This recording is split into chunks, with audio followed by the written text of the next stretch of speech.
SIR को लेकर उत्तर प्रदेश से बड़ी खबर आ रही है। यूपी में ड्राफ्ट वोटर लिस्ट अब कल जारी नहीं होगी, इसकी तारीख बढ़ गई है। अब 6 जनवरी को यूपी में ड्राफ्ट वोटर लिस्ट सामने आएगी और यूपी में फाइनल वोटर लिस्ट 6 मार्च को जारी की जाएगी। तो तारीख एक बार फिर से बढ़ाई गई है। अंकित गुप्ता हमारे साथ जुड़ गए। अंकित, ये जो तारीख बढ़ी है, इसके पीछे के कारण सामने आ रहे हैं क्या?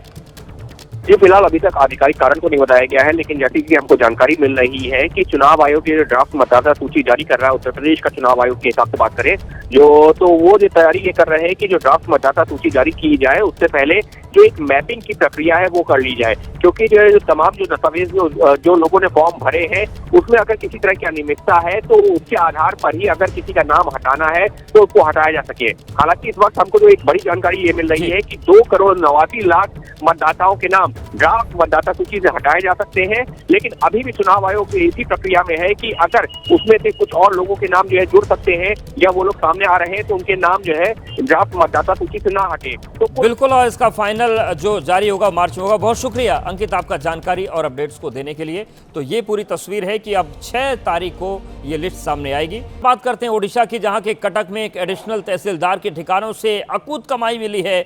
कटक जिले के बारंग के एडिशनल तहसीलदार जितेंद्र कुमार पांडा से जुड़े कई ठिकानों पर एक साथ छापेमारी की गई।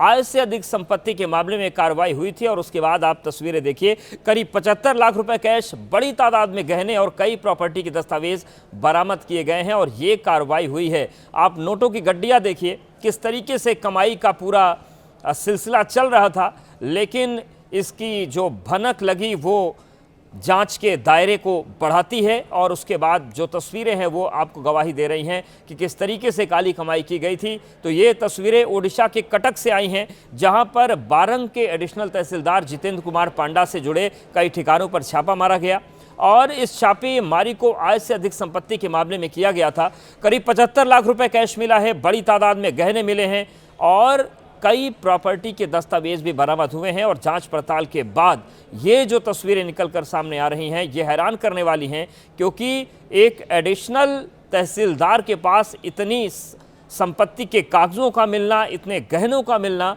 और इतनी बड़ी रकम का मिलना लोगों को हैरान कर रहा है। तो आय से अधिक संपत्ति की जानकारी प्रशासन को मिली थी, उसके बाद इस जाल को बिछाया गया, छापेमारी की गई और छापेमारी के बाद जो तस्वीरें आ रही हैं वो बता रही हैं कि किस तरीके से एडिशनल तहसीलदार जितेंद्र कुमार पांडा ने कमाई की और अब वो कार्रवाई के दायरे में आ चुके हैं।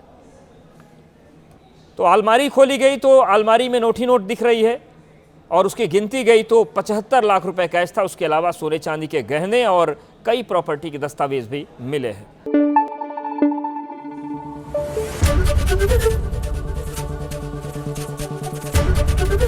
एबीपी न्यूज आपको रखे आगे।